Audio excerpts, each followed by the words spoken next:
and welcome to Mock the Week. I'm Dara Breen. Joining me this week are Andy Parsons, Ava Vidal and Miles Jupp, Chris Addison, Hugh Dennis and Carl Donnelly.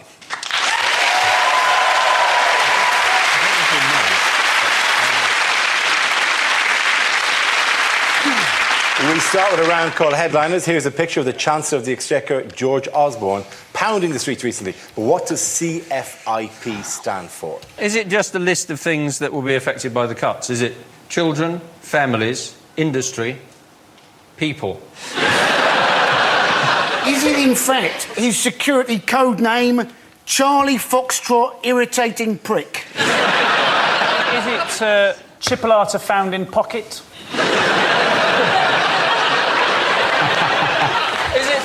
Is it a recipe that he's just thinking of cooking that night? Is it caviar and fig-infused partridge? Is it cops find iPhone pervert?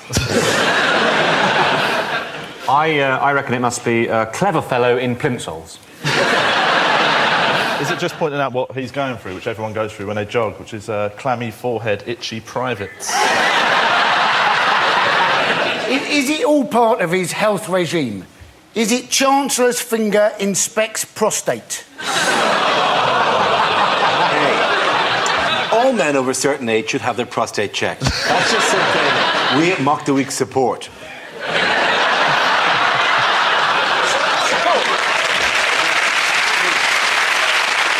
Can I move you towards the much duller but correct answer? It is Chancellor flees immense pigeon. Yeah.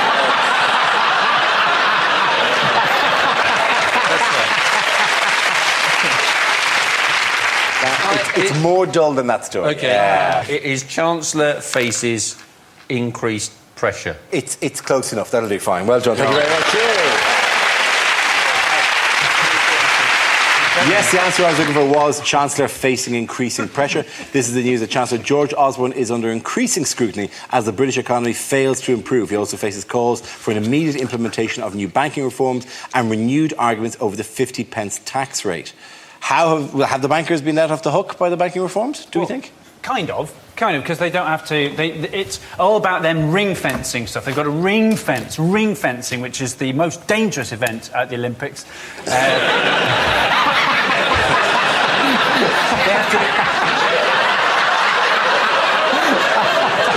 I am totally representing Britain. Basically, the gist, and this is the best analogy I could come up with for banking reform at the moment, which is you've got two halves of the office, right? The retail half, let's say, and the investment half, and they've got one biscuit tin, right? And the retail half take biscuits out of the biscuit tin, and they put more biscuits into the biscuit tin. And the investment half use the biscuit tin to take the biscuits out and lure children into paedophilia. So Wait. Right. What we're saying is that's got to stop. And in 8 years' time, you have to buy your own biscuits. That is essentially banking reform. 8 years is too long for banking reform, isn't it? I say let them do it in 2 years, and for every day they go over that, for every account they have, charge them a tenner and send them a letter. The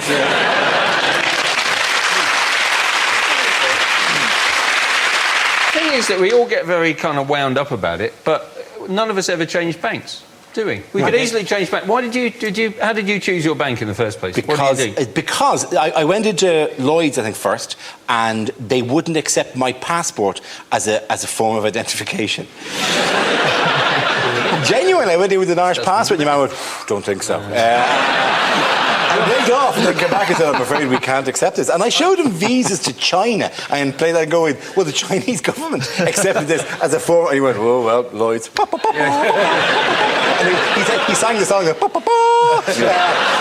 Perhaps the best way to stop the bankers doing anything with our money is to make them... Every time they want to do something, they have to go through a password check. And the question is what their mother's maiden name is, and they'd never be able to answer it because they're all bastards.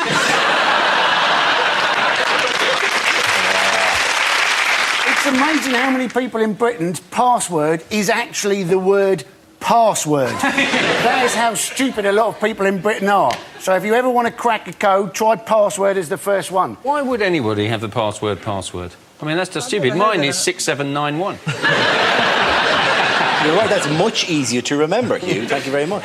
Vince Cable has said he's not happy with the 8-year time frame for the banking reforms. But let's face it, Vince Cable isn't happy with any 8-year time frame for anything because he's worried he'll be dead. I was merely going to say not re-elected, but dead is harsh. Why has George Osborne been dragged into the phone hacking scandal? Because he was already involved in it in the beginning.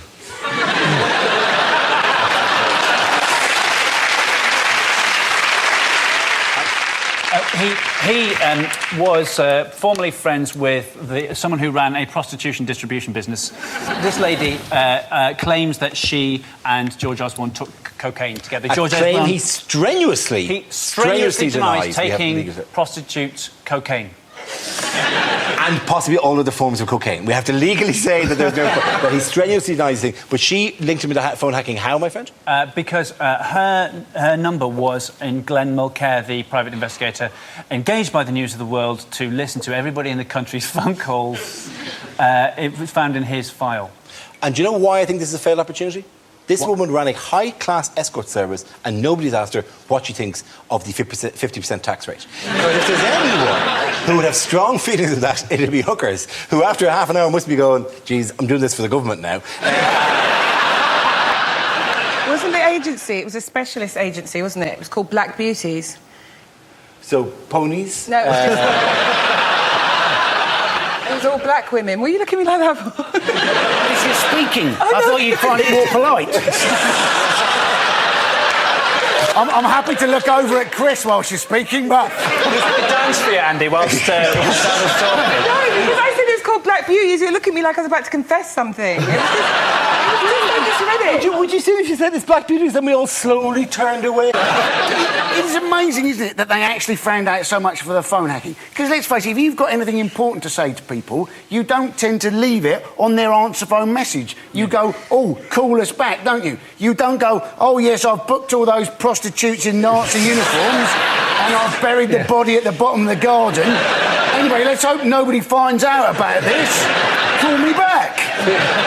And I'm on the train. That's the kind of story you would expect to see, wouldn't you? Hugh Grant's girlfriend says she's on train, she'll be about half an hour. Would Hugh like her to pick up some milk on the way back?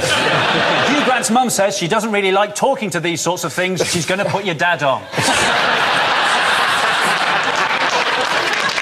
There were loads of people who had, like, their phone... Like, Sienna Miller had her phone hacked and said that she had messages that were deleted. Like, who cares? Do you know what I mean? It's not as though she's missed out on Hollywood film roles. That Rebecca Brooks is a tough woman, though, isn't she? She was married to Ross Kemp and she beat him up. That is a sad day when you've got to go around visiting gangs all over the world because it's safer than going home.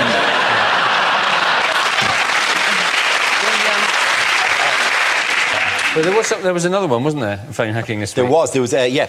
Which was David Blunkett, Blunkett, yeah. wasn't it? And do you know how they know it was David Blunkett? Because when the phone's answered, there's a dog saying, Dave, it's for you, mate. Surely he's one of the only ones you didn't need to sort of hack. You could just sneak up and just stand next to him.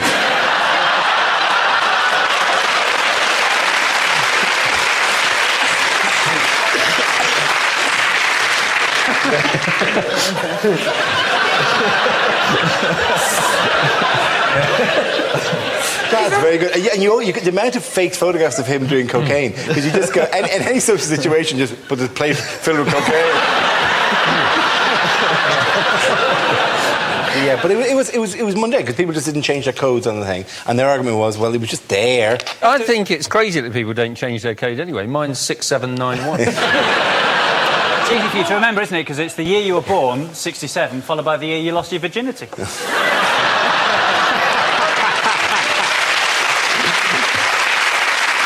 well, I'm pleased about that because you've made me slightly younger than I actually am.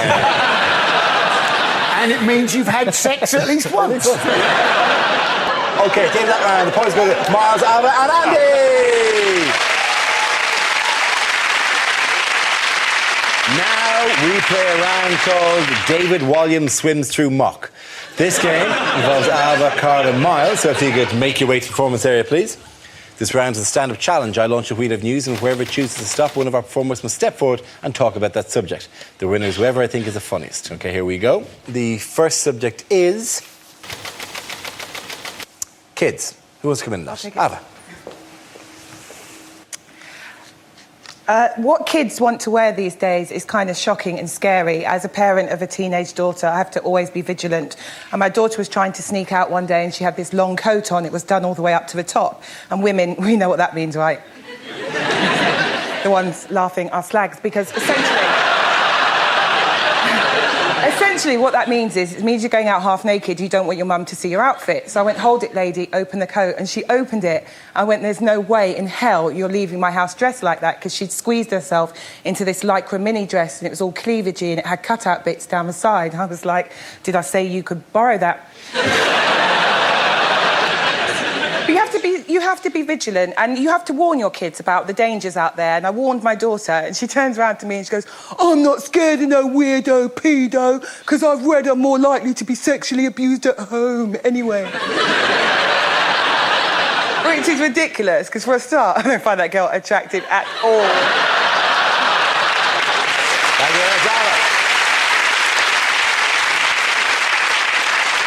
Thank you, OK, let's spin the wheel again.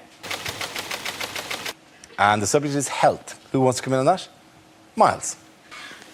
OK, well, health. I have recent experience of the medical profession. My wife and I, we have a little baby, and we had a home birth. If you mention the idea even of a home birth to people of an older generation, they're always instantly terrified, but that's just a generational thing, like racism and not indicating on roundabouts. They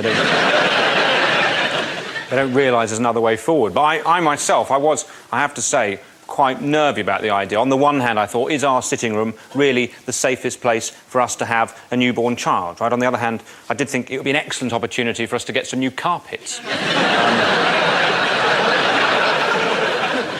Perhaps take advantage of our extremely comprehensive home and contents policy.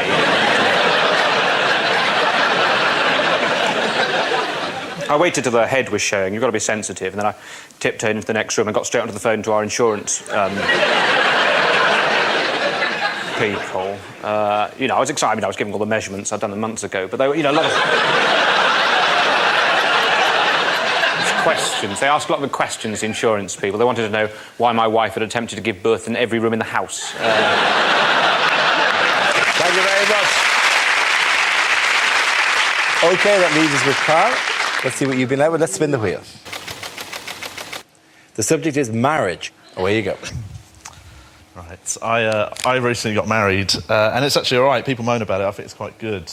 The only downside I've found is I now get extra guilty when I mess up, which I didn't know about. But I learnt this in a baptism of fire when 2 weeks after we got married, I accidentally punched my wife in the face. It sounds worse than it is. I'm not making light of domestic violence. She went to make me a cup of tea, right? Normal sort of stuff. It was her round, right? And I was sitting in the front room watching TV, and I had a fight with a fly. Do you know when a fly is getting around your head and you can't get it? That happened for 5 minutes. She then came back with the teas, and it disappeared. So I thought, I'm not going to tell her. Let's just get on and drink these teas, right? We give it like 5 minutes to cool. Average tea cooling time, right? These teas are ready to go. She leans for her first sip, but I don't see that, because half a second before she leans, I spot that fly again. And he's coming from the corner of the room, so this time I know what I'm going to do. I'm not even going to look at him. I know he's there, right? I'm going to play it cool. I'm just going to carry on watching the TV. When he gets about there, I'm just going to go, right?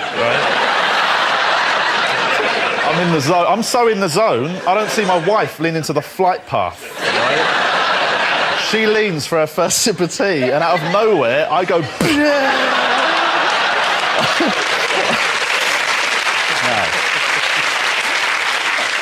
I punch her clean on the cheek, right? It's clean as she goes flying onto the sofa. What must I look like to her? We've been married 2 weeks. Right? She's made me a lovely cup of tea, and it looks like I've just punched her in the chops. Right? She's crying on the sofa. I started crying. I've just punched my new wife.